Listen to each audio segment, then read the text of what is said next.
Hello friends, and welcome to the third episode of Dulcius Ex Asperus, news for people who don't like news. Who am I? I'm just a girl witnessing the end of the world as we know it, and I feel fine. Okay, not exactly, but I'm trying to get closer to fine.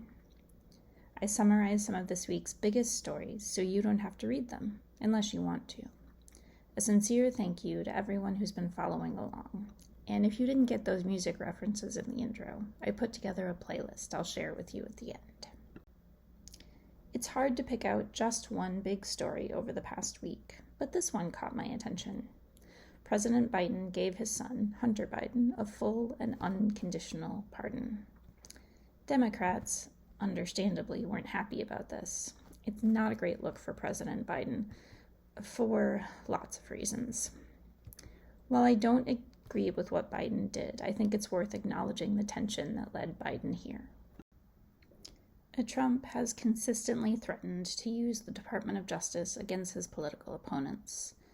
The evidence of his intentions are in plain sight, all over social media. Hunter Biden clearly made some mistakes, but in a long-running effort, conservatives have used Hunter Biden's mistakes as a way to punish President Biden. I can see why President Biden, the father, was scared for his son. And Hunter Biden is not the only one at risk here. President-elect Trump is certainly not the first politician to use the rule of law as a weapon, but Trump's inner circle has been following suit. During Trump's first impeachment, does anybody remember there were 2 impeachments anymore? Anyway, retired Army Lieutenant Colonel Alexander Vindman testified against Trump, and Elon Musk recently floated the idea of charging Vindman with treason. Continuing on the theme of how we help those who might be targeted by the incoming administration, I'm going to ask you to consider doing something difficult. The first tip we looked at from Finding Steady Ground was to be conscious about where you consume your news. The second was to make human connections. Their next bit of advice is a little harder, but it gets to the heart of why anyone should bother to read the news at all. Our individual decisions add up. Who we vote for, obviously, but also what we buy, how and where we choose to travel, how we show up in our communities, and for the people we love.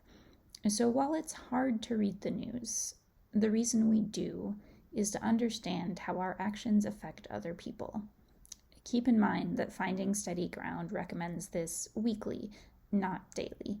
You don't need to spend every day thinking about every problem in the world.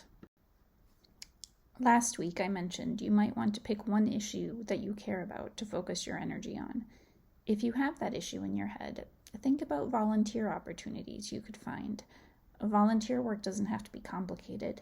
It might be packing boxes at a food bank, or a literacy program where you spend an afternoon reading to young kids. I promised you a playlist. If you go to the main YouTube page for Dulcius Ex Asperus, you can find the playlist in the Playlist tab. I'll also put the link in the description. And as always, until next time, take care of each other.